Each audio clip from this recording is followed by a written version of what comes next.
Moreau, bonjour. Bonjour. Alors, le Grenelle contre les violences conjugales a été lancé le 3 septembre dernier par le Premier ministre.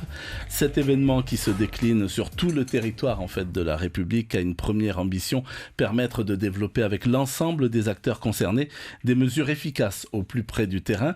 Alors, vous avez participé hier à la déclinaison du Grenelle sur ces violences conjugales. Finalement, est-ce qu'il y a des mesures concrètes, on peut dire, qui ont été prises à l'occasion de cette rencontre ? Il y a d'abord eu une présentation de ce qui est fait déjà depuis plusieurs années.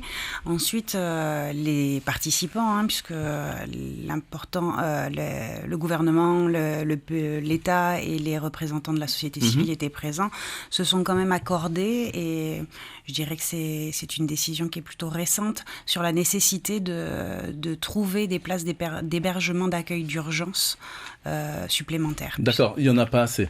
Non, il n'y en a pas assez. Je vous dirais même que ça ne répond pas forcément à tous les problèmes, puisque les femmes victimes de violences conjugales ayant des enfants, garçons de plus de 12 ans, ne peuvent pas être hébergés dans les foyers qui existent actuellement. Donc il faut leur trouver des solutions alternatives, ce qui n'est pas toujours évident. Alors on ne peut pas faire l'économie du contexte. Ici en Polynésie, il est préoccupant, même si on est loin des tristes records de la Réunion. On rappellera qu'ici, 3 femmes et un homme ont été tués à la suite de violences conjugales, ça c'était pour l'année dernière. 2 femmes ont été tuées suite aux violences conjugales, c'était depuis le début de l'année. Il y a eu 917 victimes de violences conjugales l'année dernière. Alors votre association vient en aide aux victimes. Expliquez-nous de quelle manière. Alors déjà, l'association, elle a 2 pôles d'activité, comme 2 sous-structures. En fait, la page a un pôle qui s'occupe de l'aide aux victimes et qui s'appelle Terra Maora, qui est plutôt connu sous ce nom-là, et un autre pôle qui intervient plutôt auprès des auteurs d'infractions, qui s'appelle Mission socio-judiciaire, parce qui intervient essentiellement sur demande de la justice. Dans le cadre de l'aide aux victimes, on a reçu l'an dernier plus de 700 personnes victimes de violences conjugales. On a quasiment doublé le nombre de personnes qui sont venues à notre rencontre dans ce cadre-là, puisque en 2017, on était de mémoire à 437 personnes. Donc passer de 437 à 700, ça fait quand même un delta important.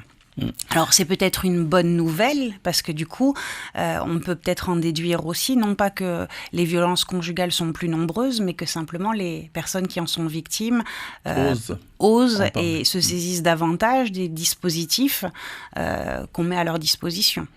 Alors on est sur un archipel, donc des îles, c'est petit. Qu'est-ce qui fait que justement il y a encore peut-être beaucoup trop de personnes qui n'osent pas franchir le pas et donc par exemple aller porter plainte? Alors il y a un certain nombre de personnes qui pensent qu'en portant plainte, elles vont envoyer leur conjoint en détention. Et c'est pas du tout le cas automatiquement. En fait, la justice a une façon graduée d'intervenir. C'est-à-dire que, alors, il peut y avoir une condamnation à une peine de prison, il peut y avoir une incarcération immédiate, mais en général, ça arrive soit quand les violences sont d'une gravité extrême, soit quand elles ont été répétées déjà à plusieurs reprises et que l'auteur a visiblement rien à faire des interventions qui ont été faites auprès de lui par l'institution judiciaire, les services des forces de l'ordre, etc. Donc pour ces profils les plus inquiétants, effectivement, ça peut aboutir à une incarcération immédiate. Pour le reste, le système judiciaire a une façon d'intervenir graduée. L'idée étant que pour un certain nombre de situations, en fait, il y a une volonté de voir évoluer les comportements par la victime, mais aussi par l'auteur, une volonté également parfois de reprendre la vie commune, et que face à cela, il faut trouver des solutions qui soient adaptées. Donc en fait, chaque situation est particulière. Toute la difficulté, c'est de s'adapter à ce qu'il est possible de faire, et puis ce qui est conforme aussi aux attentes du couple, en ce sens qu'on pourra toujours, par exemple, interdire à un auteur de violence de prendre contact avec sa victime. Si la victime fait la démarche d'aller voir son tanné violent, à un moment donné, on ne pourra pas On ne pourra pas punir le monsieur pour cela. Donc il faut vraiment autant être très présent pour protéger les victimes qui seraient potentiellement en grave danger. On l'a vu, on est, et depuis fort longtemps, le territoire, la région française la plus impactée par les homicides conjugaux, et c'est pas récent, hein, les chiffres étaient les mêmes. On avait également la pole position en 2012. Donc il faut mettre en place les mesures de protection nécessaires pour les personnes qui sont en grave danger. Et puis, il faut aussi adapter la réponse et les modes d'intervention pour celles qui envisagent le futur différemment. Alors, une des difficultés majeures ici en Polynésie, c'est que l'éloignement du conjoint violent est souvent très difficile à mettre en œuvre, d'autant plus que dans les îles, il n'existe, pour ainsi dire, aucune structure d'accueil ou d'hébergement. Alors, comment on fait par rapport à ce type de situation dans les îles ? Alors, il y a plusieurs choses qui peuvent être faites. Je crois qu'il faut souligner aussi l'engagement, alors, même s'il n'y a pas de structure d'accueil, du service des affaires sociales dans les îles, et puis des forces de l'ordre qui déploient quand même une certaine énergie à essayer de faire face aux situations et à essayer de mettre sous protection ces personnes-là. Il arrive que les personnes qui sont dans ces situations et en grave danger soient transportées jusqu'à Tahiti pour être hébergées. Il arrive aussi, et de plus en plus régulièrement, que les mises en cause soient déférées à Papeete pour rencontrer le procureur. Donc, des choses sont possibles. Voilà, il arrive régulièrement aussi que le tribunal correctionnel, se déplaçant en foraine, prévoit une sanction avec l'interdiction de contact et parfois même l'interdiction de réapparaître sur l'île pendant un certain temps. Alors, je ne vous dirais pas que tout est merveilleux et que c'est facile. C'est jamais tout blanc, tout noir, de toute façon.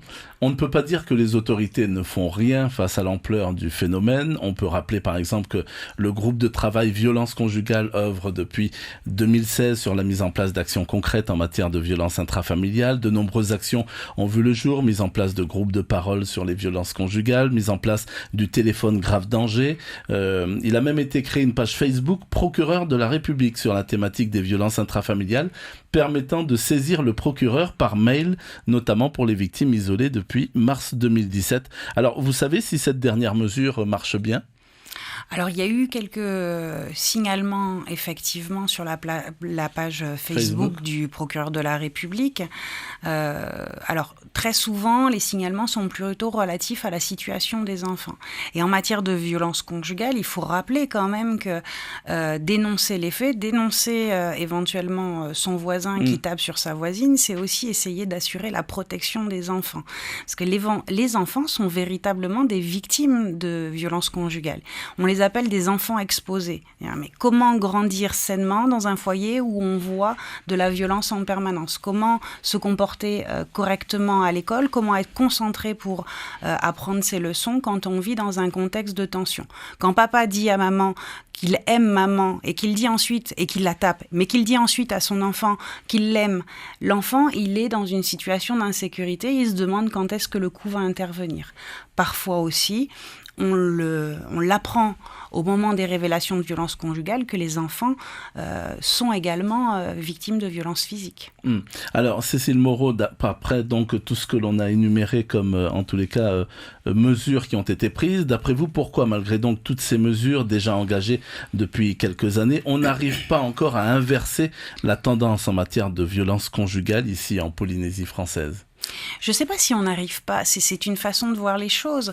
Le fait qu'il en tous les cas, les chiffres ne veulent pas entendre autre chose. Alors, les chiffres, oui, mais les chiffres, pour moi, sont de bon signe. Ça veut dire que, ça veut pas dire qu'il y a plus de violences conjugales. Ça veut dire que les violences conjugales sont plus dénoncées.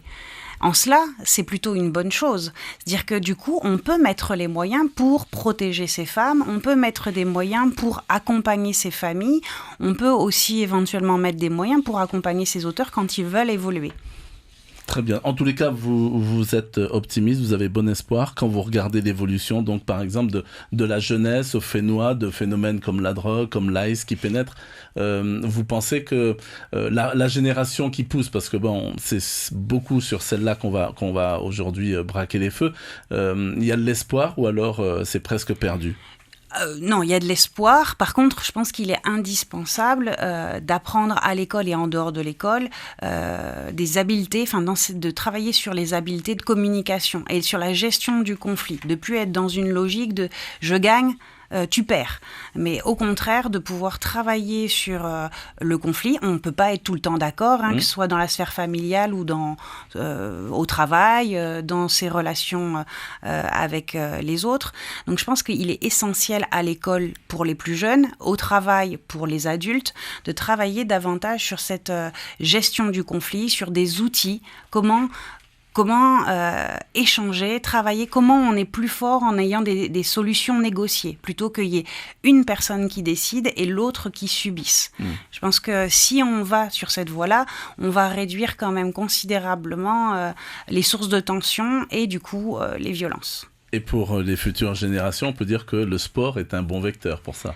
Alors le sport tout seul aide, mais fait pas de miracle, puisque dans le sport comme partout ailleurs, il peut y avoir du conflit, mais que ça soit les activités ont tendance à libérer l'esprit et à être plus apaisé. Donc effectivement, le sport peut contribuer à améliorer la situation. Merci beaucoup Cécile Moreau d'avoir répondu favorablement à notre invitation ce matin. Je rappelle que vous êtes la directrice de l'APAGE Terama Ora, l'association polyvalente d'action socio-judiciaire qui vient en aide aux victimes et qu'à ce titre, donc, vous avez participé hier au Grenelle sur les violences conjugales en Polynésie française. Merci encore. Merci.